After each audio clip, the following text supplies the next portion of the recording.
So, Dr. Friedman, take it away. Thank you. All right, my subject is law without government, past, present, and future. And it consists, for the past, there is a pattern of decentralized law enforcement that one observes in a variety of different societies, which I refer to as feud law, for reasons that should become clear. I should say, by the way, that the word feud and the word feudal have no connection. They are neither etymologically related nor in meaning. People tend to confuse them. I want to talk about stateless law in the present and the near future.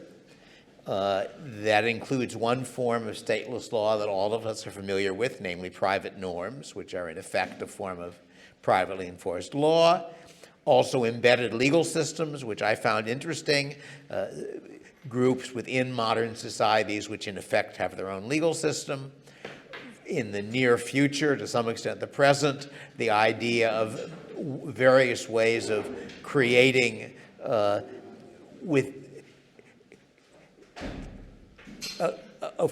institutions such as seasteading or charter cities, and then finally the one that I've been interested in for a long time, the possibility of having an anarchy online even while governments continue to control real space. And then I want to talk about anarchokapitalism, in particular my ideas of how it might plausibly work. And let me start with feud law. The basic rule of feud law is very simple. If you wrong me, I will harm you unless you compensate me. And in order for that to work, there are 4 different problems that it has to solve. One of the problems is that it has got to somehow make sure that it works when you're guilty and not when you're innocent. That is to say that I can't just say, all right, I've decided you've wronged me, therefore I will beat you up unless you give me some money. So you need some way such that, as I like to put it, right makes might. Second, you need a commitment strategy or commitment mechanism, a reason why when I say if you don't compensate me, I will harm you, you don't reply if you harm me, I'll harm you, or maybe if you're insistent about it, I'll kill you in advance, some reason why my threat is believable. And that reason has to be a commitment strategy that survives past death, because otherwise the obvious solution for the person who I've threatened is to kill me.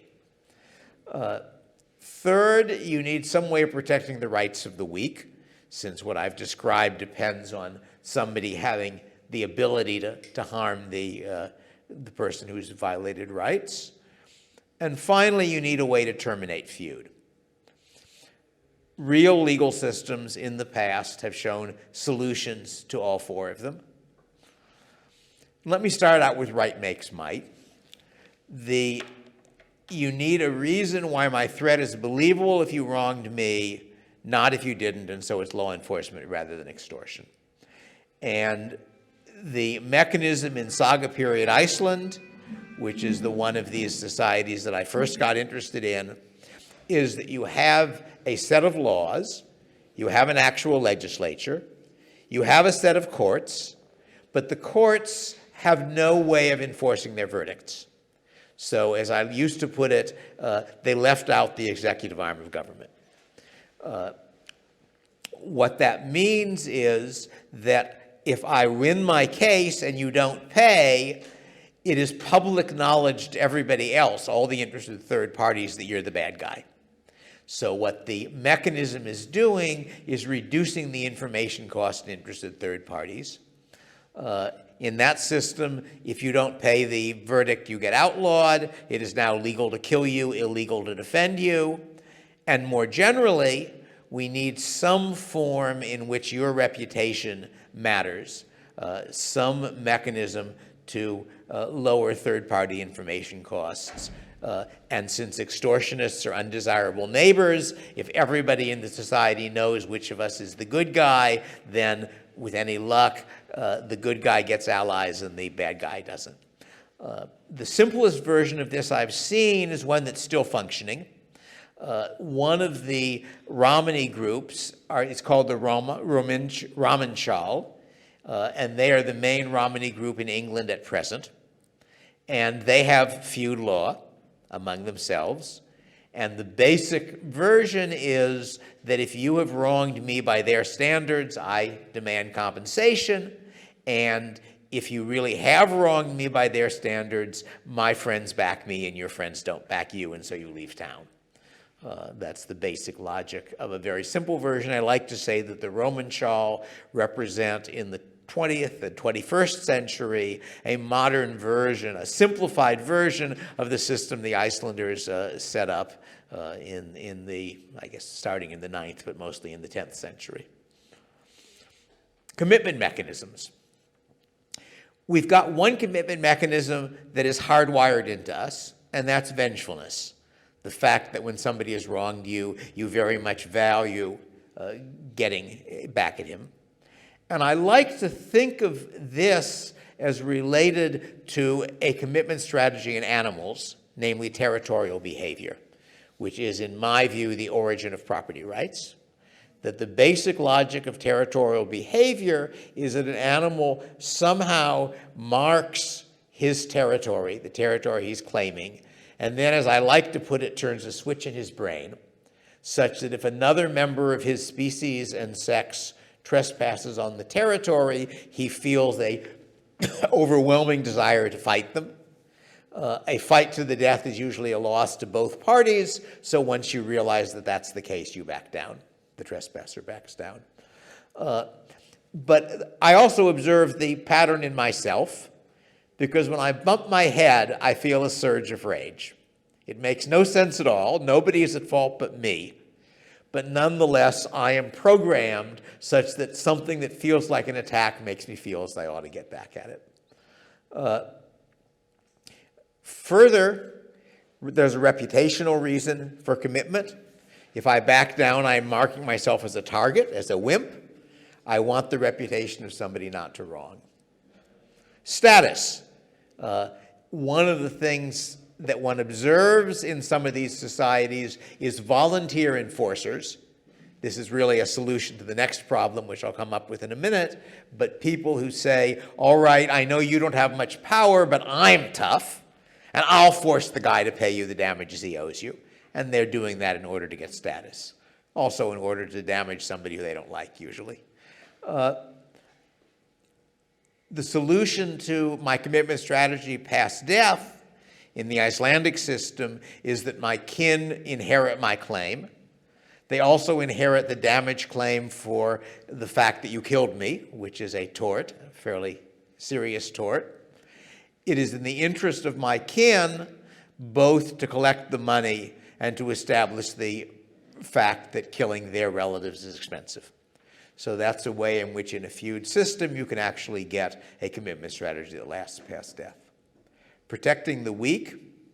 I'm fond of the Icelandic solution to this problem, and the Icelandic solution is that tort claims are marketable. So we can imagine that I'm a poor elderly man, I have one son, and somebody kills him. That somebody now owes me several hundred ounces of silver as weregeld, as payment for killing. But there is this practical problem. If I try to sue him, I expect to get beaten up on my way to the court. Furthermore, if I even won the court case and the guilty party was outlawed, I'm not going to be able to kill him because he'll fight back, of course. However, my neighbor has 4 strong sons who went a Viking in their youth. He's got relatives, he's got friends, so I transfer my claim for 200 ounces of silver to him. Lots of money. Everybody likes money. He sues and collects. Maybe I get some of it if he's generous and it wasn't too hard. Maybe I don't. But whether or not I collect the damages, the killer pays the damages, and that means that violating my rights is expensive, even though I don't have any force. That's my favorite solution. I thought it was a very ingenious one. I've argued that in this respect, American law is a mere 1,000 years behind the cutting edge of legal technology, because marketable tort claims would solve a number of problems in our society, if you think about it. In Somalia, I discuss in my book, Legal Systems Very Different from Ours, how that system works, and you basically have coalitions, which I think of as the Somali equivalent of the rights enforcement agencies of my hypothetical anarchokapitalism, which are groups who have agreed that they will, on the one hand, enforce the claims of their members, but then also share the return from enforcing claims of their members. Terminating feud. And the problem here, which is pretty easy to imagine, is what happens if the person who I think wronged me thinks he didn't wrong me. All right? You think I wronged you, I think I didn't, you demand compensation, I refuse, you harmed me, now I think I was wronged, so I demand compensation, and it goes on forever. Either of us who backs down looks like a wimp, and nobody wants to look like a wimp, as mentioned before. So one solution is that you have a court which establishes which of us is actually in the wrong, and if people in our society are used to that arrangement, then I no longer look like a wimp when I give up my claims for revenge after the court has said that I'm in the wrong. Iceland, you have a formal court system. Somalia, you had mechanisms for forming an ad hoc court for settling this matter. Another solution is a neutral arbitrator. So we find somebody who is powerful and respected. He agrees to rule on which of us is in the wrong, on which of us owes what to whom. We promise to accept his ruling, and if he rules against me, I no longer look like a wimp for accepting.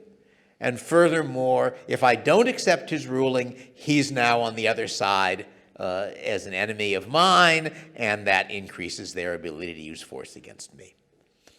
So those describe ways in which it is possible, and in which in real societies it has happened, to have a legal system with rights enforcement which does not depend on a government.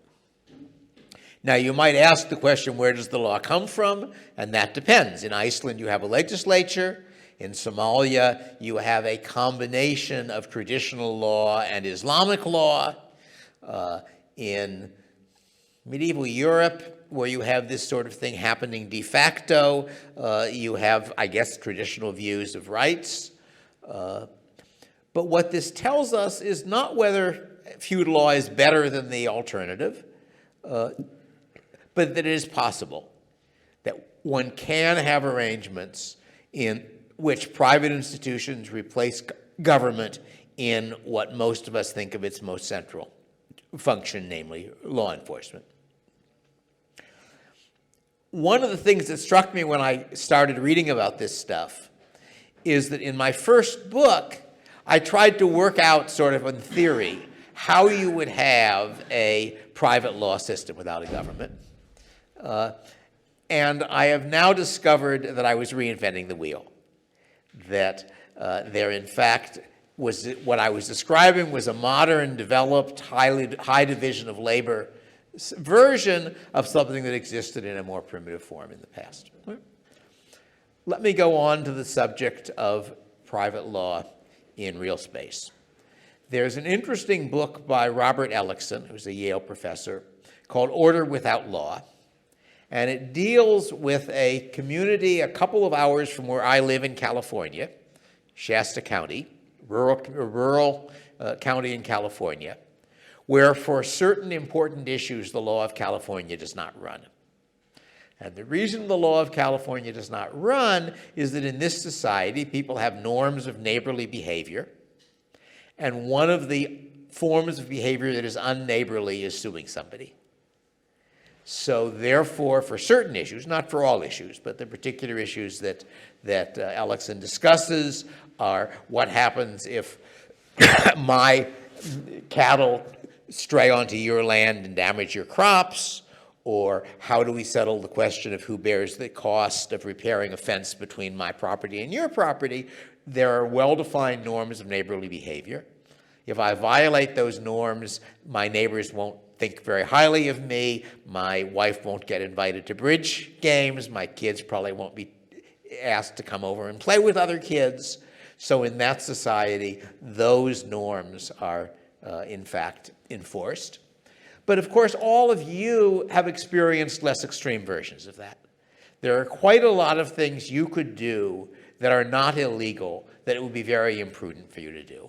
And my standard example is that it would not be illegal if, when I was a professor in a law school in California, I had started my lectures by taking off my shirt and stripping to the waist. All right, that's not illegal exposure under American law, as long as they don't take off the pants and the underpants.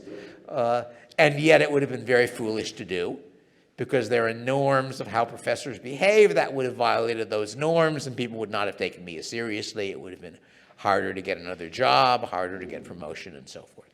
So there are lots of ways in which all of us observe that kind of situation.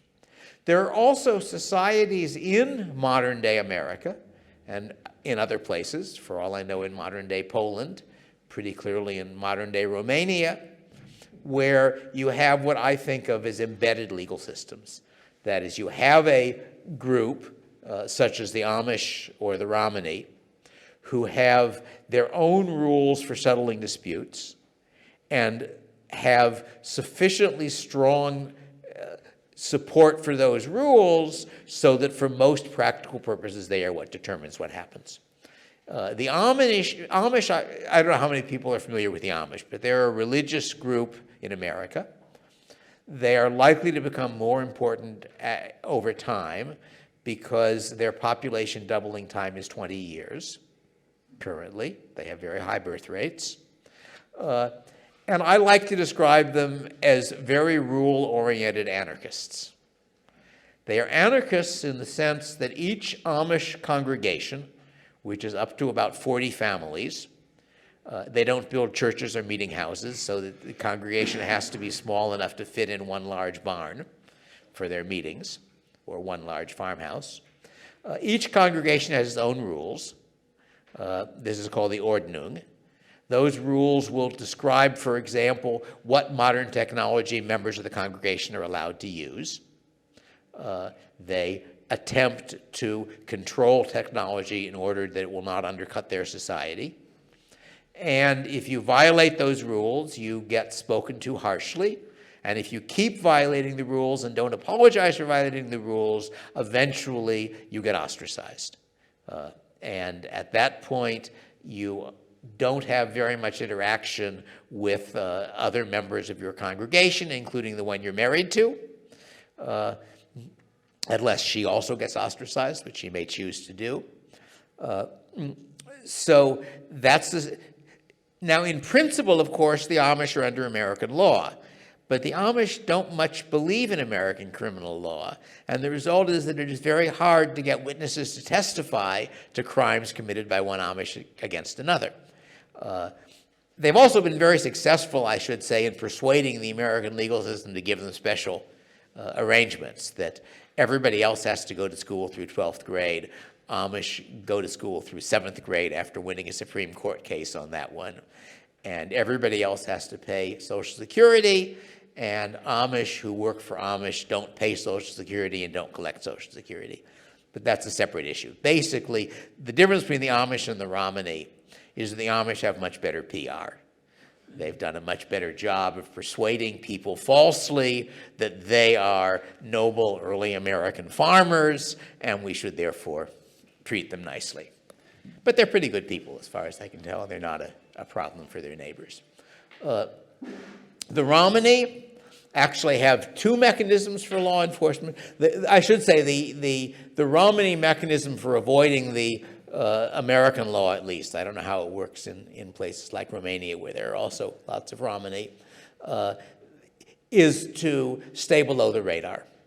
That Romani treat the name that you are known by as family possession. I can be James this time, you can be James tomorrow. They generally don't register births. They do their best, probably less successfully as technology improves, but with some success still, to arrange things so that the state authorities can't keep track of them. How do they settle their disputes? There are basically two mechanisms. One is a form of trial, where the ultimate sanction is that you are ruled to be polluted. Being polluted, marame is the Romany term, means you are likely to get sick, you're going to have bad luck, and other people who associate with you are likely to get polluted. Marame is contagious. And that's a reason why other Romani should not associate with you once you've been ruled to have marame. The system is gradually breaking down because its working really depended on a world where all of the Romani knew that all of the rest of us were horrible, and all of the rest of us knew that all the Romani were horrible. And in that world, not interacting with Romani, if you're Romani, is a very, very serious cost. And at least in the US at present, that pattern is breaking down, and therefore these sanctions are having less bite than they used to. But they still exist. The other Romani approach to enforcing law, however, is feud. And the interesting thing about Romani feud in America is that we're the weapon. That how do you effectively enforce your feud? The kind of thing the feud comes from. The Romani do marriage by purchase. I'm saying the Romani. There are a bunch of different Romani groups, but I'm describing what's the largest ones, the Vlach Romani. And if you buy a bride for your son, and the bride refuses to sleep with your son because her father is trying to get her back and keep the money, well, after having various arguments about it, you report to the police that the father of the bride has done something illegal, which he may have done or he may not have done. That isn't very important. The basic idea is to get the other Romani in trouble with the American legal system and only withdraw your charges after he gives you your money back as a result of the marriage being broken. I'm giving a sketch of a real-world case, which is described in some interesting literature on the Romani. The Romani are sort of neat. They're interesting people, and it's going to be a less interesting world when they cease to be different, which is at least happening gradually in the U.S. But if you want more information into that, I have a chapter on the Romani and legal systems very different from ours. There are also various modern systems, current and in the near future, which are in effect competitive. That if you think about the corporate law, you can decide what state to be incorporated in, you can decide what country to be incorporated in, and that means that to some extent, state legislatures are functioning for corporate law in a competitive market, with pressure to make the laws that the corporations want.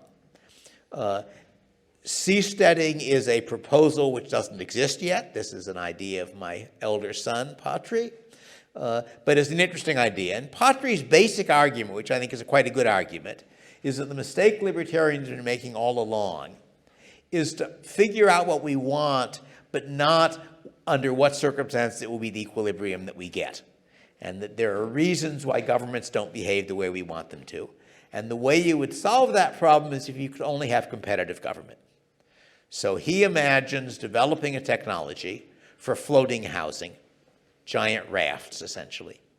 And if this works, you have a collection of such giant rafts out in the ocean. They are, in effect, a town.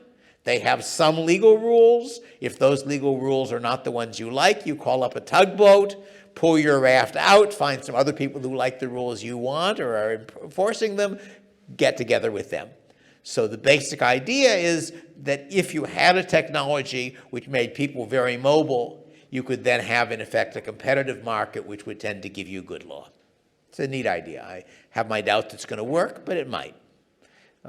High risk, but low probability, high payoff strategy. One which is happening at present, however, is the development of charter cities. Actually, I've got a slide on seasteading, and I already told you all about it, so let me just go past it.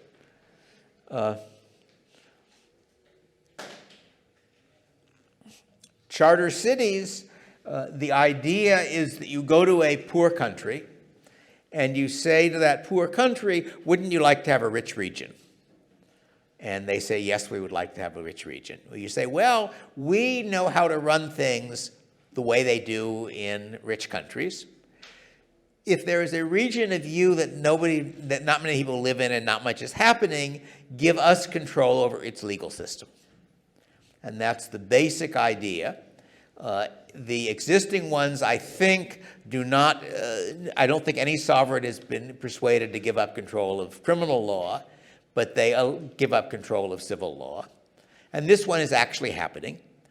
There's a sense in which the original model was the Chinese special economic zones, SEZs, which happened because after Mao died, the leading Chinese communists noticed that with what they believed was the best economic system in the world, they were dirt poor.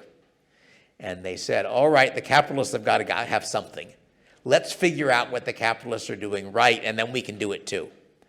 So they said, let's pick some zones where nothing important is happening and have them experimental capitalist zones, special economic zones. And we can observe that process.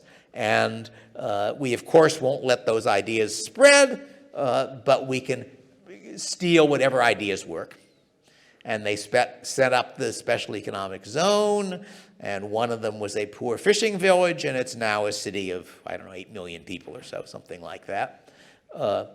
And eventually, the exception swallowed the rule, and China became essentially a capitalist country. Not a particularly good capitalist country, not a very free capitalist country, but to first approximation, a capitalist and not a communist country.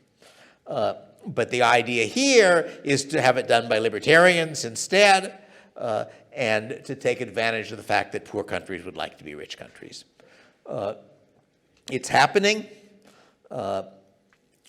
The common law zones in the United Arab Emirates and in Kazakhstan, they import English common law for civil and commercial matters, separate courts under government control for criminal matters. The famous one is Prospera in Honduras. It essentially allows people to choose which form of law they're going to be under for disputes.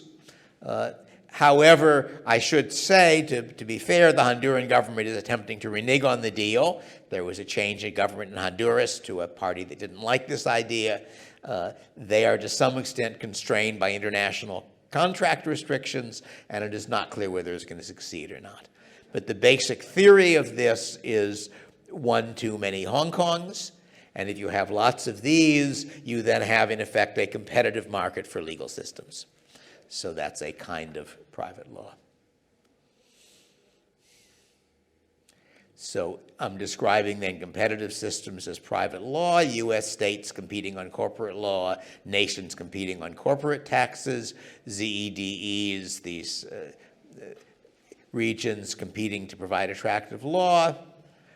There is no really sharp line between public and private in that sense. If you imagine a world where migration was free and was costless, and there were no restrictions on migration, you would then have a world where governments were simply landlords, were competing for taxpayers. To some extent, it's true already. There's an English writer called C. Northcott Parkinson, who was very good at writing humorous essays making serious points. And his most famous one is Parkinson's Law, which is that work expands to fill the time available. And another statement of Parkinson's Law is that the number of people employed by a bureaucracy increases at a constant rate, independent of whether the work to be done increases, decreases, or whether there's any work at all.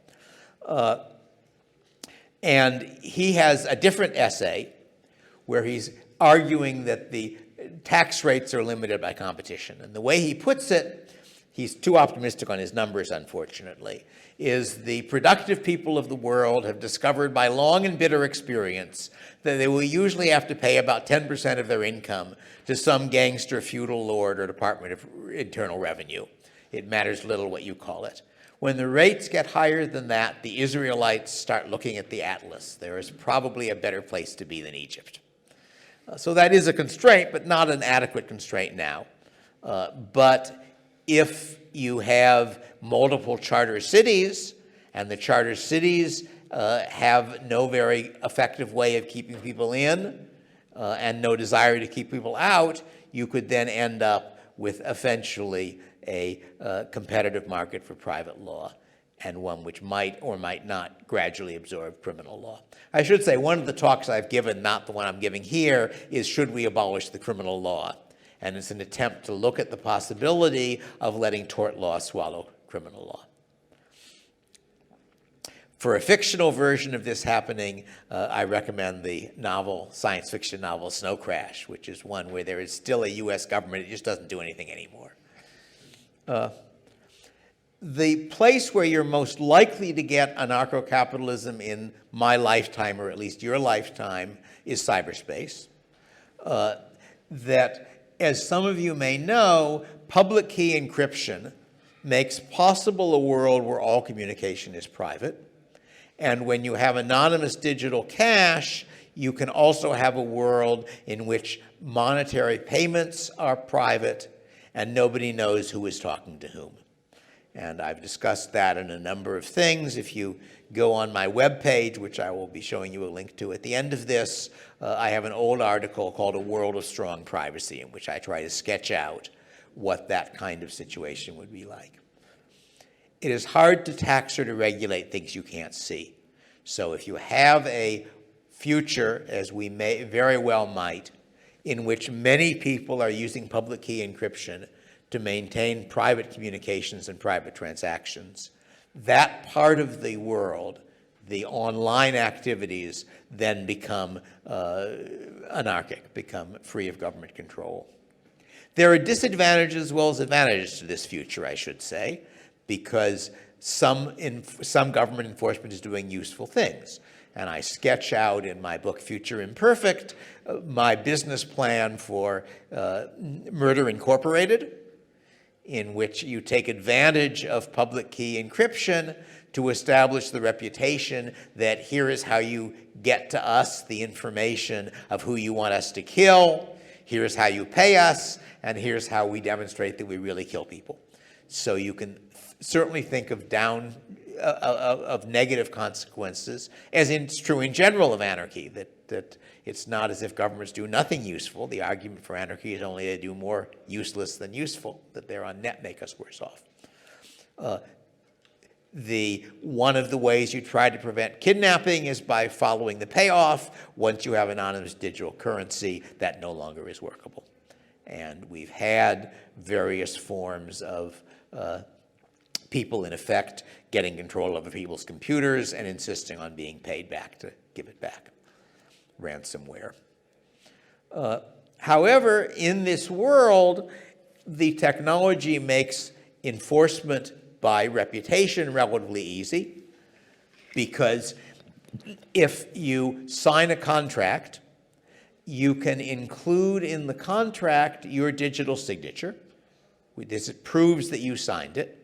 This is related to your private key. And again, I'm not going through all the details. People who are sufficiently curious, my book, Future Imperfect, which you can read online, like most of my stuff, describes how this mechanism works. But basically, I digitally sign the contract. One of the things in the contract is the public key of the arbitrator who both of us have agreed on. That then means that if I violate the contract, or if you think I violate the contract, you go to the arbitrator. The arbitrator gives a verdict. The arbitrator digitally signs that verdict. If I don't pay off what the verdict says, he signs that. We now have a way in which the party who I double-crossed can prove to any interested third party that I violated the contract as determined by the arbitrator who I agreed to in advance, and therefore am not to be trusted. So it's a very powerful mechanism If you think about it, the real limitation to reputational enforcement is third-party costs. That reputational enforcement depends on the fact that if I can prove to a third party that you're not to be trusted, that's very costly to you because you'd like to deal with other people. And the public key encryption provides a technology in which it is very easy to prove that.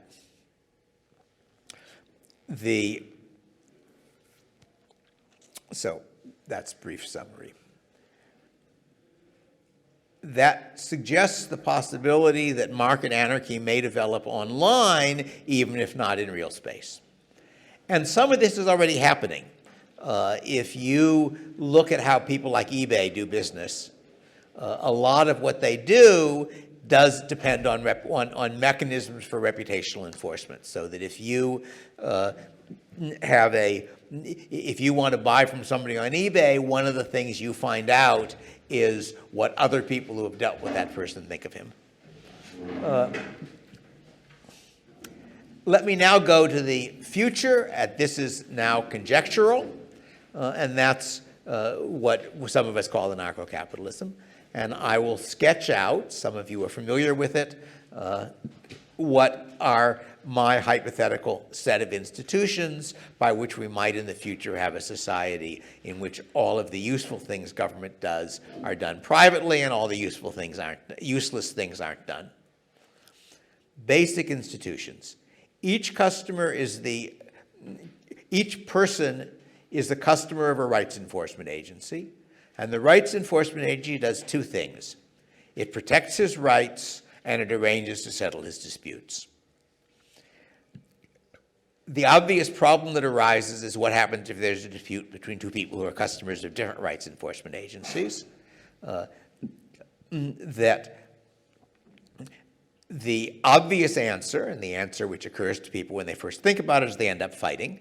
That I accuse your customer of having stolen my television set. He denies it. I say, well, if you're not willing to go to court, I will send some big, strong men from my rights enforcement agency to reclaim the television set. You say, if you do that, I will get some heroic protectors from my rights enforcement agency to defend me, and we end up fighting.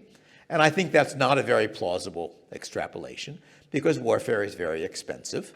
And not only is it expensive, it does not predictably give the right answer.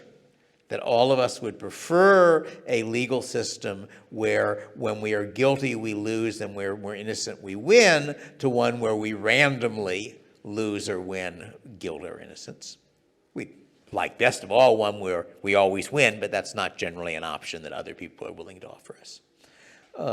So settling our dispute by warfare is expensive, so it's in the interest of both agencies to agree in advance on a private court, an arbitration agency, whose verdict they will accept. And now the next question you should ask is, but who enforces this agreement? We've just abolished the government, so the fact that they've signed a contract agreeing to that has no force. And the answer is that what enforces the contract is the fact that they're repeat players, what's sometimes referred to as the discipline of constant dealings. That if my agency refuses to go along when I lose the case, yours will refuse when you lose the case, and we're back to fighting each other, and that's bad for business, and our customers will find more sensible people to hire to enforce their rights. Let me go back a step and try to motivate this discussion, because a lot of libertarians would say, why do you have to have anarcho-capitalism? Why don't we just have a limited government which only does libertarian things? And I don't think that's an option. That is to say, you can specify what the institutions are, but you then have to figure out what the verdict is going to be, what the outcome is going to be. Libertarians generally believe that if governments make cars, we will have cars that don't work very well. And if governments control the production and distribution of food, we may have famines. Legal systems are not simpler to produce than food or cars. And I conclude that if governments produce laws, we're not likely to get very good laws. And in fact, public choice theory tells us reasons why it is often in the political interest of governments to make laws that libertarians disapprove of. So the argument I'm going to offer is that anarcho-capitalism actually provides a set of incentives that generate generally good laws. So what determines what the laws are? The laws are whatever rules the arbitration agency follows. They are not identical. The law between A and B is not necessarily the same as the law between A and C. That's going to depend on what their agencies have agreed to.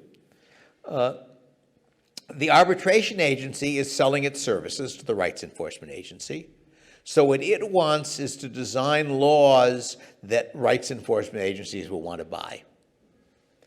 The rights enforcement agencies are selling their services to their customers. Part of the service that they are providing their customers is what laws the customers will be under, and therefore the rights enforcement agency wants to buy laws that its customers want.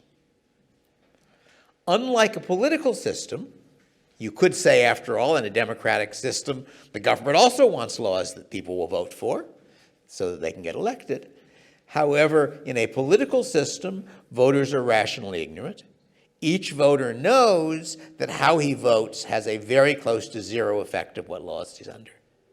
In the anarcho-capitalist system, you don't have an unlimited choice because you have to have rules that other people will abide by, but you do get to choose what rights enforcement agency you want to be a customer of.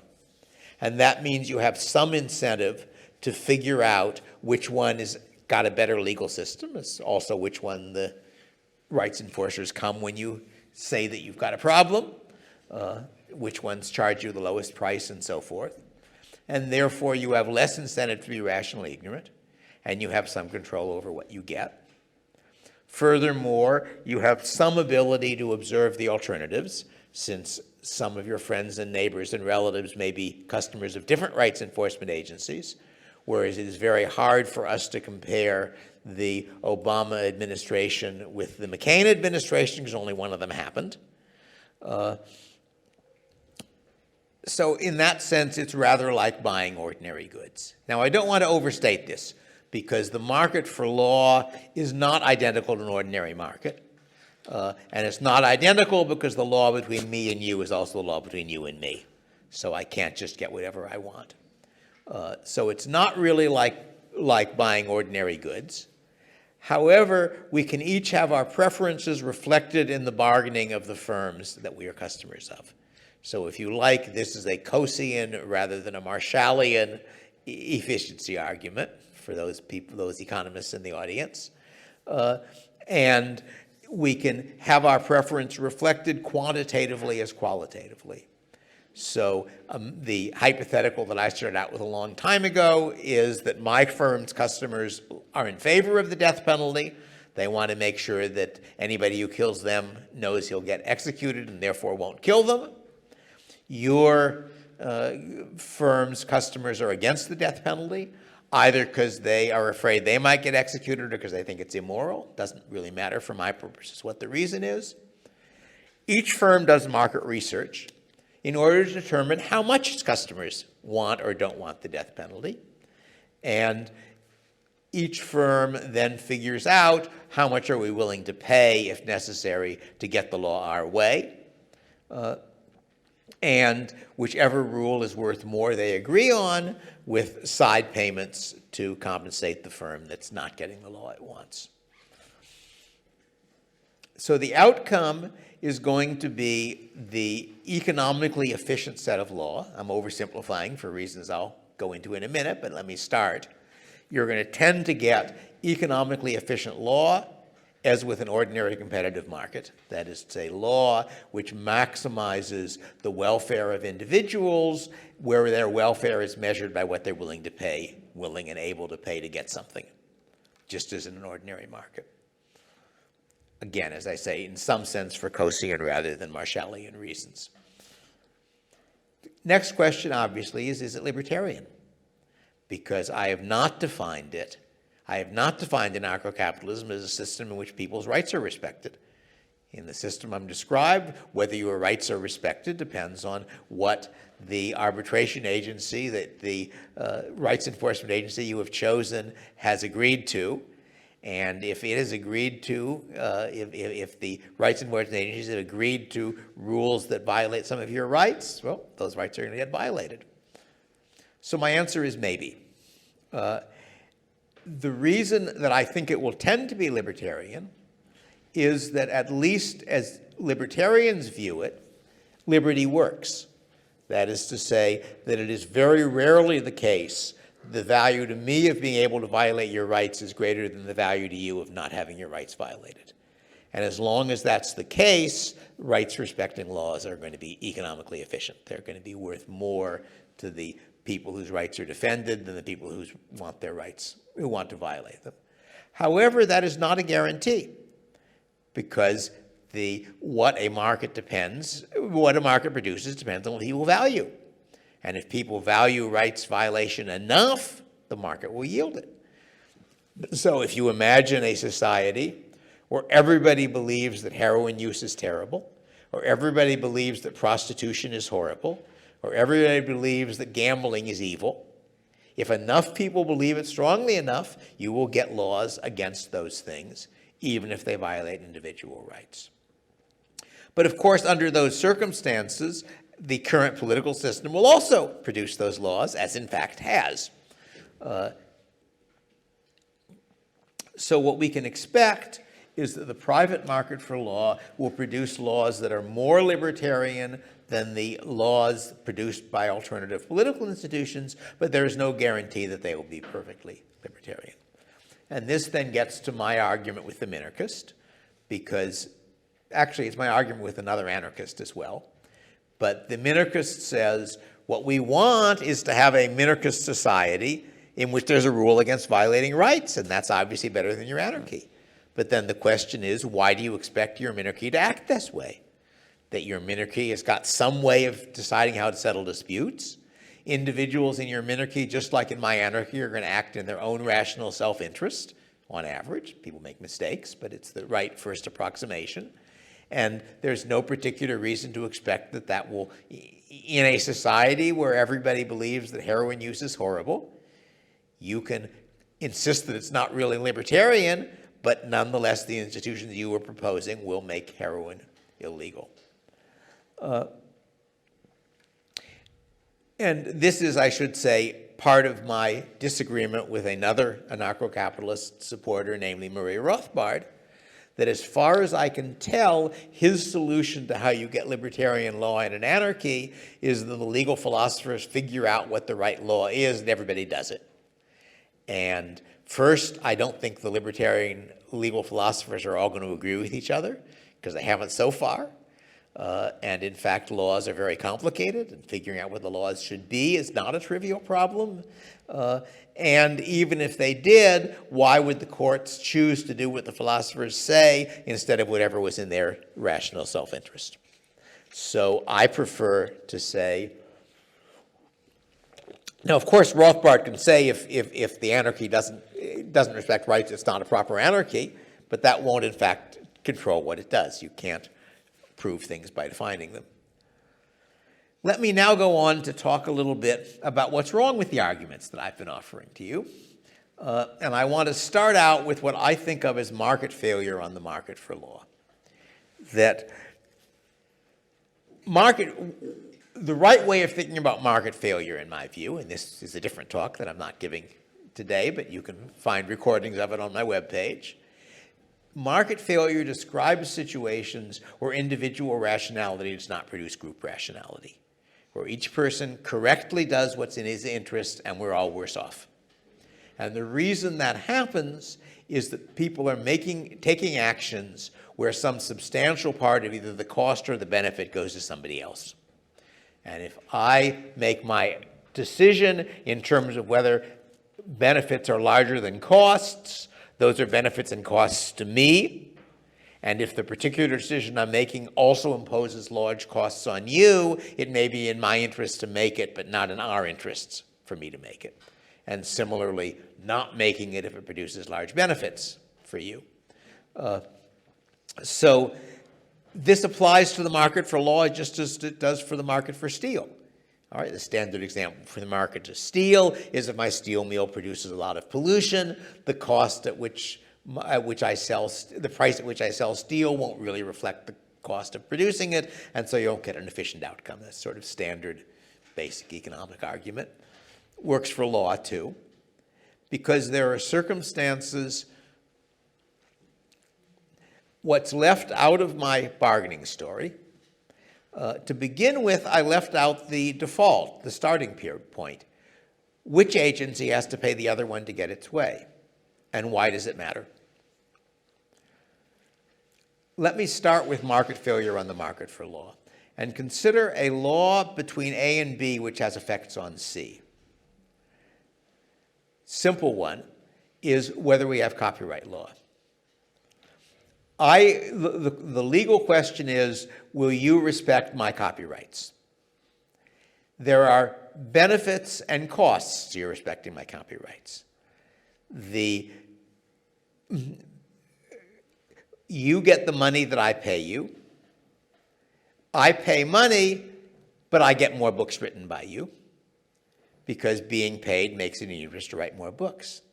However, the customer of another agency who has not agreed to pay royalties also gets the books. Indeed, he gets them cheaper because the publisher who's producing books for him doesn't have to pay copyright. So the incentive to agree to copyright law does not include the benefit to customers outside of the pair of the agencies that are reaching the agreement. Therefore, we might decide not to agree on copyright law, even if doing it so would produce a net benefit. Other examples are pretty obvious examples. My agreement to pay you for polluting your air results in less pollution, which is a benefit for customers of other agencies that didn't agree. More generally, whenever the legal rule between the customers of two agencies has large effects on the customers of other agencies, those effects are ignored in the initial bargaining. So you can get an inefficient legal rule. Now, you could imagine bargaining that involves more than two agencies, but I'm going to be arguing that for the system to work well, you need quite a large number of rights enforcement agencies, and it's therefore going to be easy for some of them to try to free ride on the activities of the other.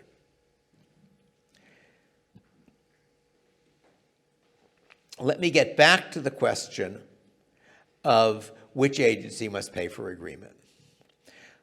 There was one good review of my first book. It was by James Buchanan, who was also later a colleague of mine.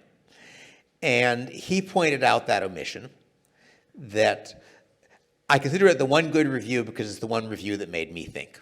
And it took me quite a long time to write an answer to a criticism he had made. Think about the threat game. If the agencies can't agree on a court to settle the matter, they end up fighting. Fighting is bad for both of them, but it may be worse for one than for the other. And if that's right, there will be some tendency for the agency that is better at using violence to agree to efficient rules, but collect the side payment for doing so. Or else to get the rules it wants without having to make a side payment. Why does that matter? It matters because one of the potential weaknesses of anarcho-capitalism, one of the two ways in which it might fail, is the danger of cartelization. The fact that if you have, that you could imagine, suppose there are only two rights enforcement agencies, and each of them says, well, you know, it's really inconvenient. We've got to provide a good service to our customers or else they'll go to you. And you have to provide a good service to your customers or else they'll go to me. How about if we agreed not to accept customers from the other one? In fact, why don't we merge?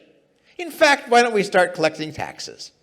So you have to worry about the instability to the reintroduction of government by the rights enforcement agencies. All right? So that's one of the potential problems. Whether that's a serious problem is largely going to depend on the number of agencies, as with other cartelization cases. If you have two firms in an industry, it's relatively easy for them to get together and make such an agreement. If there are 50, if it's easy to enter the industry, then that's not going to happen. So that economists in the room will recognize that the number of firms depends on economies of scale. It also depends on the size of the market, obviously, that I like to imagine anarcho-capitalism for the US, not for Monaco. So the question is, at what size of firm do the disadvantages of the scale of size start to outweigh the advantages? That's a standard question for economies of scale. And for rights enforcement agencies, insofar as we can judge, which is not very far, it doesn't look like we have very large economies of scale, that after all, we don't observe that big cities are better policed than small towns. But even if the bigger firm doesn't produce better, it might be able to threaten other firms better. That we do observe, I think, that big countries tend to be able to defeat small countries, unfortunately. So that could lead to fewer firms and a less stable system. And that's one of the worries about this system, which I recognized after Jim pointed out the problem. On the other hand, once the system is well established, you would think that firms that aren't willing to settle, firms that insist on changing whatever the status quo is in their favor, are going to be unpopular. And that's going to make it relatively practical to form coalitions against them. And this is, in a sense, a modern version of what I was saying about feudal law quite a long time ago, namely that interested third parties are going to some extent, keep people honest.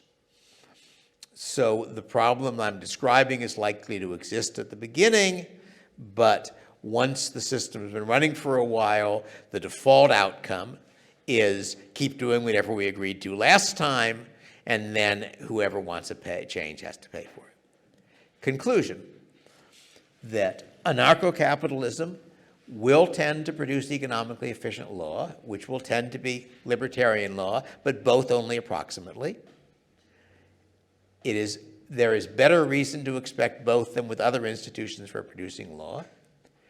Anarcho-capitalism may, under some circumstances, be unstable against coalitions to recreate government, and that is mostly going to be a problem at the beginning of such a system. Now, I should say, since this talk was on law without government, I have skipped over the other big problem with anarcho-capitalism, which is defending you from foreign governments. And I devoted one chapter to that in the first edition of Machinery and another chapter in the third edition, both of them describing it as the hard problem. That is a public good problem because national defense is a public good. In the economist sense, if you're not all economists in the room, a public good doesn't mean a government doesn't mean a good produced by government. I am at this very instant producing a public good, or I would like to believe I am. It means a good such that the producer can't control who gets it and therefore can't charge for it. And I am, I hope, producing the public good of spreading knowledge in a way which will make the world more likely to be free in the future. And I can't charge people. Maybe I could charge you. I didn't, but I could charge you for that. But I can't charge the people in Russia and Ukraine and China for the benefit of this talk to them, if there is any, which we hope.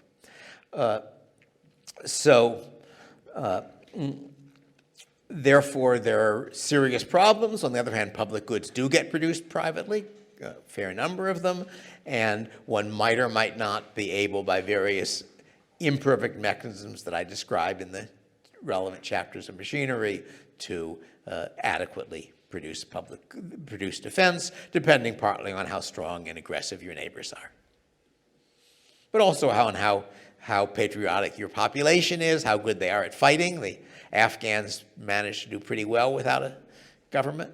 All right, for much more on this stuff, read The Machinery of Freedom, which in addition to being available from Amazon as a Kindle or a printed book or an audio book, is also a free PDF on my webpage.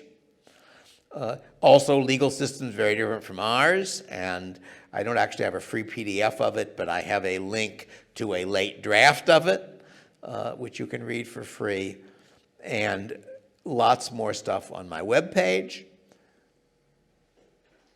That's my webpage.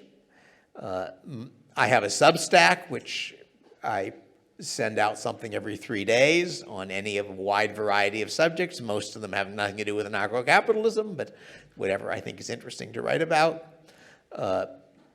My webpage has got, among other things, a search bar, which connects to almost everything I've written.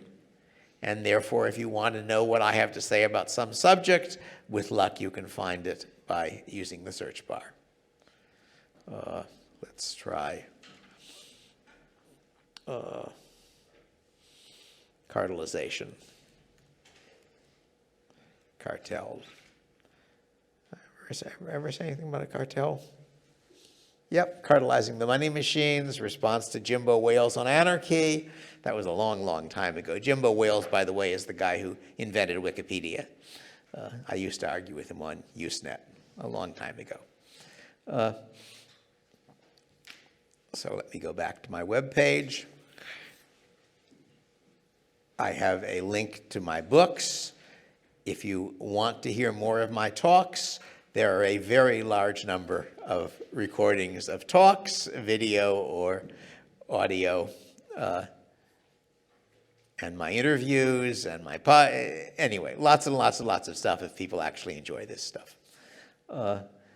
And my books, my courses, I think, are mostly not available anymore. We're still in presentation.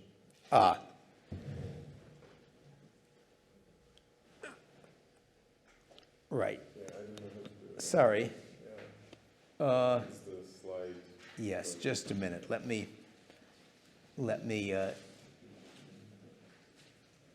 I will deal with this problem. All right. Now, I think if I go to my, here we are.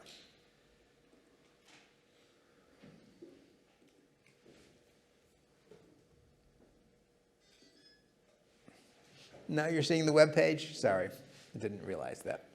So, web page has a search bar. It has my Substack posts sorted by topic.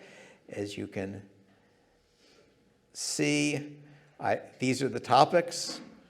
I've got a whole lot on climate issues, which I could talk about if people are curious, a few on COVID, a bunch on the general issue of figuring out what's true, which is a hard and important issue, a bunch on economics, including 2 on making economics fun, which I recommend to people who are teaching economics, and ones on education, on history, on household matters, on libertarianism, on love, marriage, sex, and evolution, poetry and literature, politics and law, religion and philosophy, miscellaneous. So anyway, I've got lots of things I've written about. But also, as I was saying before, my web talks and interviews, and now you can actually see that there are a lot of them.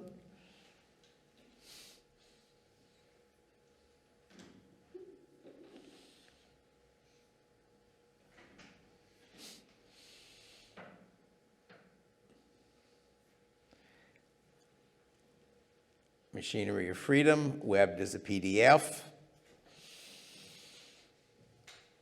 Lots and lots of other stuff. My first novel, I should probably link to my other 2 novels as well. I do have it. I should link to them.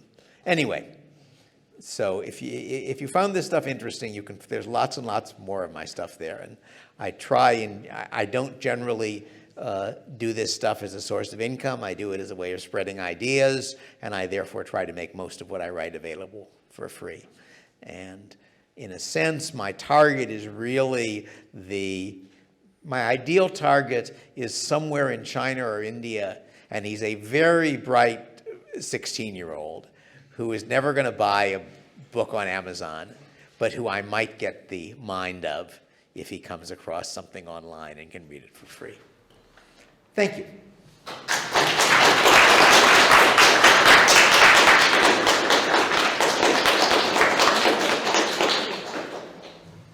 Okay, so we have about 25 minutes for questions. We will have to leave around 8 p.m. So, anybody has a question, please? Yes.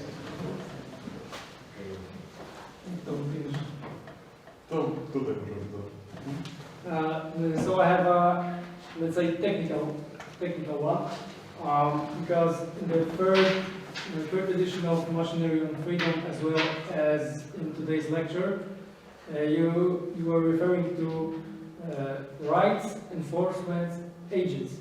Yes. But in the previous editions of Machinery of Freedom, you were referring to such entities as private protection agencies. Yes. So I was wondering, what is the rationale behind this shift? Sure. The fact is that the protection racket is a standard term for something that criminal organizations do, which consists of going to something like a restaurant and saying, wouldn't it be terrible if somebody smashed your windows? Wouldn't you like to pay us to protect you from having anybody smash your windows? And since people thought of protection in that context as a form of extortion, I chose to change to a label which did not imply that. Now, I should say, to be fair, the actual mafia is a mixture of the two. That is, it does engage in extortion, but it also engages in real protection. So the Sicilian mafia has some of the features of an anarcho-capitalist system, although not a very rights-respecting one.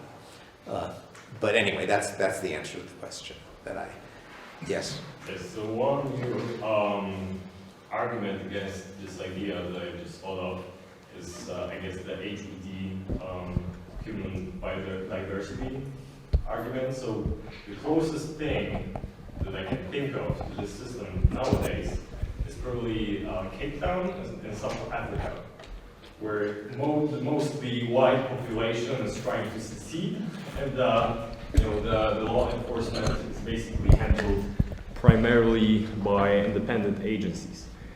And when I think about it, let's think, this system may well work in a pretty equal, in terms of like human capability, society like Iceland. Maybe that's why it worked there. But when I think about South Africa, where I guess let's say 20% of the population, mostly white, mostly Cape Town, controls 80% of the resources. How would that work in this situation where we have this small minority of very wealthy people surrounded by masses of poor, uneducated, black inhabitants? Right? I'm not sure why the fact that there are innate differences among people would affect this working. In the system I'm describing, the wealthy people have an incentive to have their rights protected. The value to them of having their rights protected is greater than the value to the unwealthy people who have not. On the other hand, the value to the wealthy people of being able to violate the rights of the poor people is less than the value to the poor people having their rights defended. There isn't much money you can steal from a poor person. Yeah, but you can kill them, and maybe then your law enforcement agency can protect you from any consequences. But what? At what cost? It's not free to get protection from the risk that their relatives might come after you, let alone the fact that their rights enforcement agency might come after you. What if my agency what if my law enforcement agency has a budget, police/military budget of, say $100 billion, and why is that agency unwilling to accept poor clients? Because they're irrelevant because they own nothing. Well, they own something. They're very, very poor. They can be very, very poor, but there are very, very many of them. There's a big market there. Do you observe that capitalist systems don't sell things to the poor? Yeah, but even if there's a lot of them, they I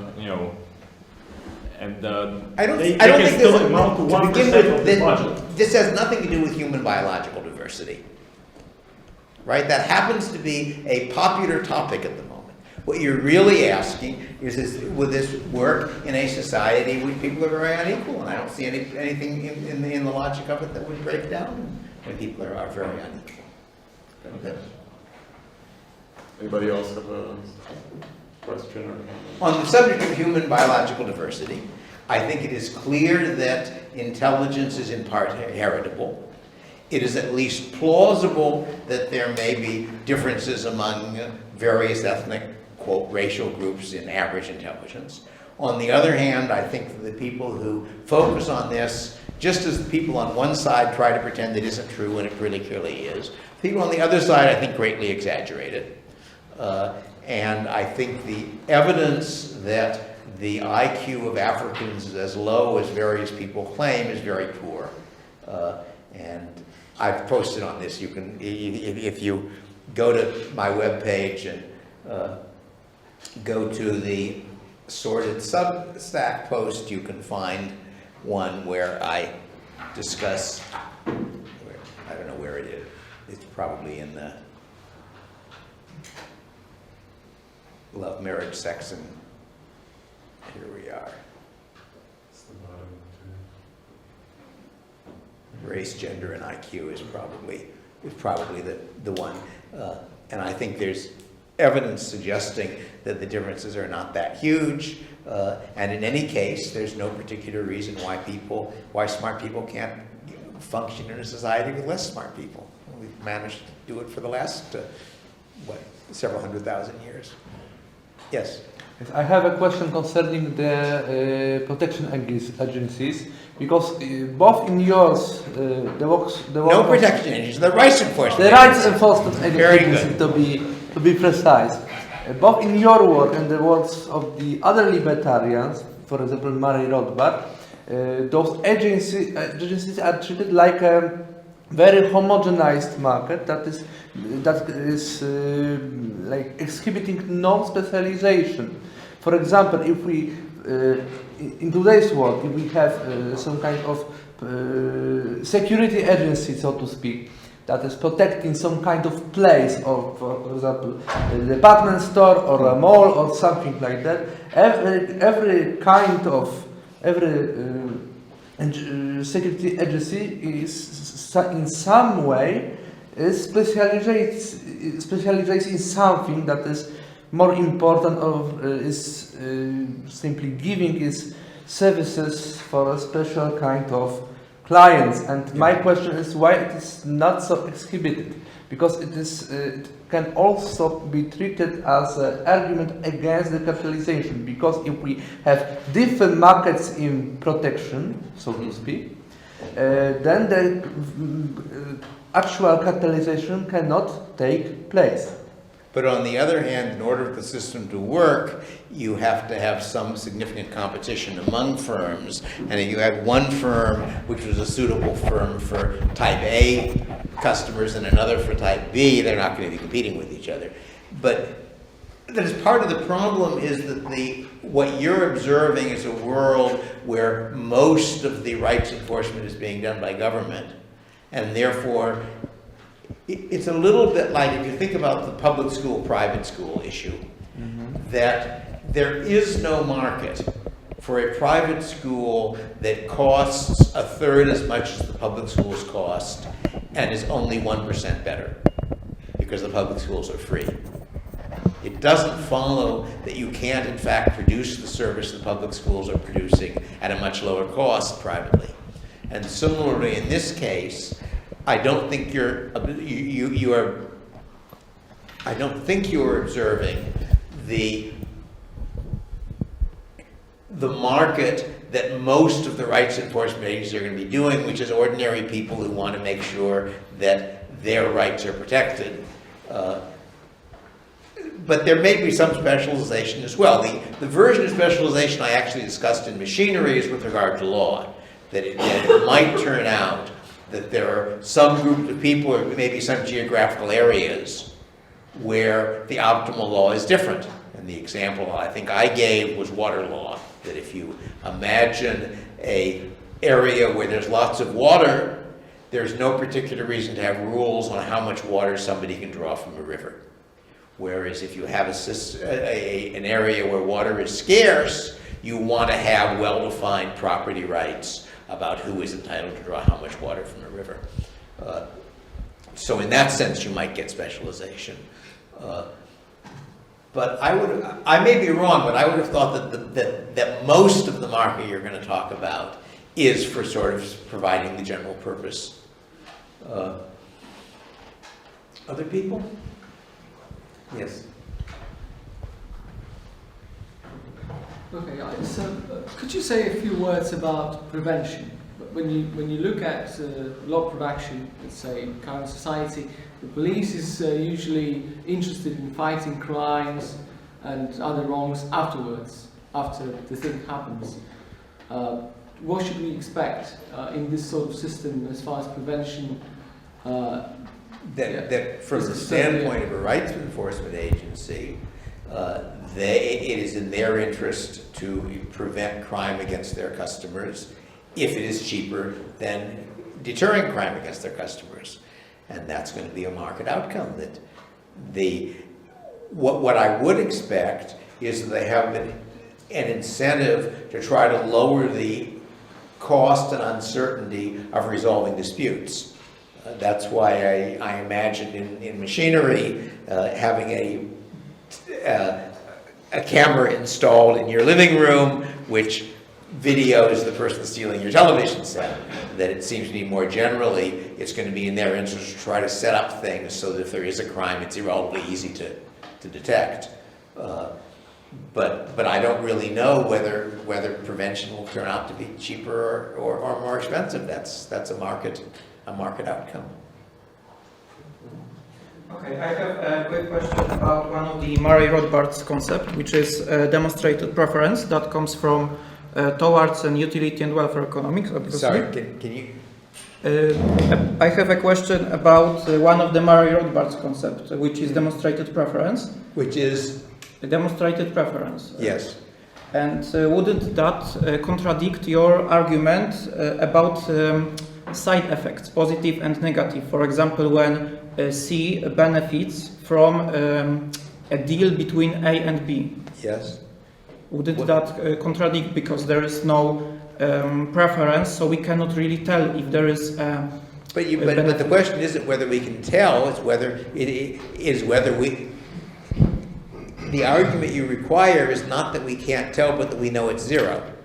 If you don't know it is zero, then now in some cases you can tell, because in some cases you can observe, say that the value of land is lower in places where there's more air pollution or less.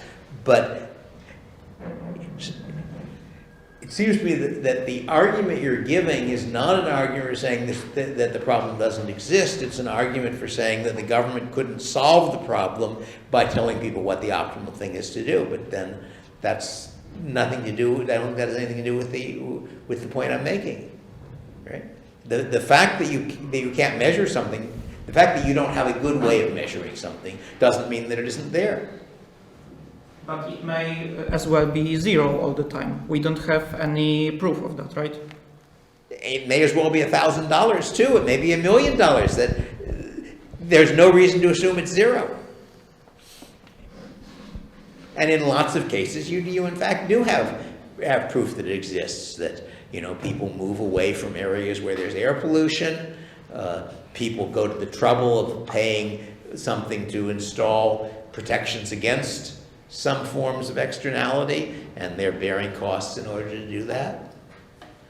This goes along.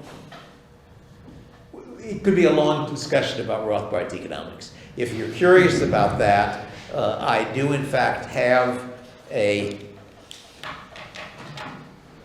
Substack post, which also exists in other forms, which is on Rothbard's economics, critique of a version of Austrian economics, which you might want to read and see whether you do or don't find it convincing.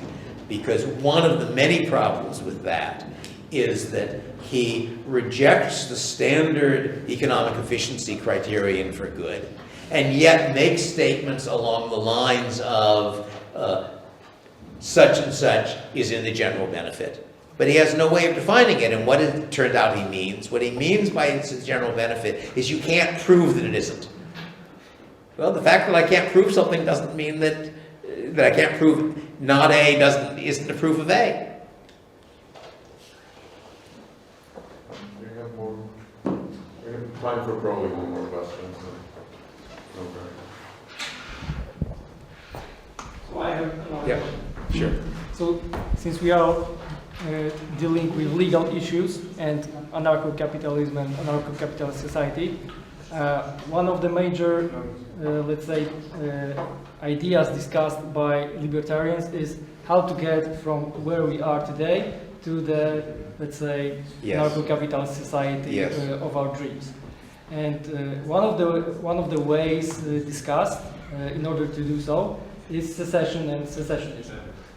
And as probably most of us know, the vast majority of the states existing nowadays, secession is considered illegal. Only, let's say, few, like 3 or Yes. 4 constitutions worldwide acknowledge the right to secession. Yes. In Liechtenstein, for instance, or Trinidad and Tobago.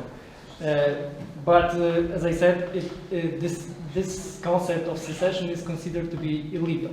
So, in your view, how should a libertarian, let's say, address this critique of secessionists as being a group of, let's say, some criminals acting against the law?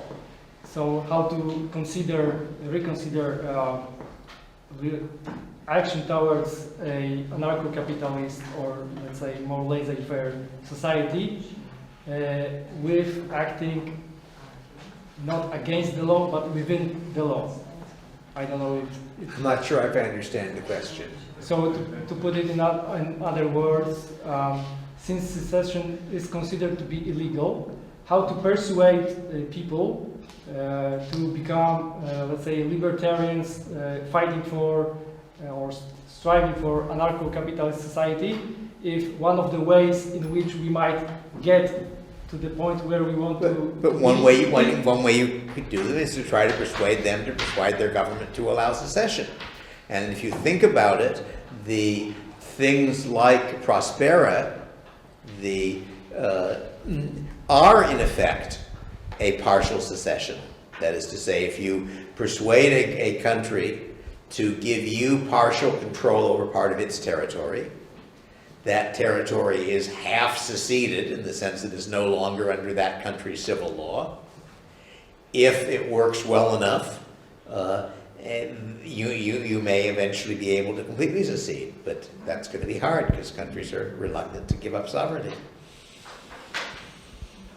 So we do have time for one more question.